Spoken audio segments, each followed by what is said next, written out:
আসসালামু আলাইকুম হুজুর। ওয়ালাইকুম আসসালাম। কে বলছেন? আমি সভাপতি, চিনতে পারতেছেন না? ও, সভাপতি সাহেব। তা গলা এত ভাঙ্গা ভাঙ্গা লাগে কেন? এজন্য তো চিনতে পারতেছি না। কণ্ঠ ভাঙ্গা ভাঙ্গা লাগে। হ্যাঁ, প্রথম রোজা তো হুজুর। যাক, সারাদিন তো কাইটে গেল, কিন্তু হুজুর আসরে পড়তে আর সময় যাচ্ছে না। চোখ মুখ বেহায় আসতেছে হুজুর।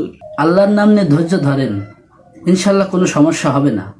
ধৈর্য আর কুল হচ্ছে না হুজুর, মনে হয় আমি আর বাঁচবো না। আরে কি বলেন আপনি? আল্লাহর নাম নিয়ে ধৈর্য ধরেন। হুজুর, কোনোভাবে আজান ডেটটা আজকে আগে দেয়া যায় না? আরে কি বলেন আপনি? আপনি কনে বাসায় না মসজিদ? একটু জলদি করে এসে একটা ব্যবস্থা করেন হুজুর। না হুজুর, না করেন না। দরকার হইলে বেতন বোনাস বাড়াই দিবানি, তাও একটা ব্যবস্থা করেন হুজুর। সম্ভব না। আমি সভাপতি, হইতো না? না। জেলার নেতা, তাও হইতো না? আপনি যেই হন না কেন, এটা কখনো সম্ভব না। এটা আল্লাহর আইন। আল্লাহর আইন কখনো পরিবর্তন করা যায় না। কেন, নেতা নেতা কোনো খানা নাই? আল্লাহর আইন তাই।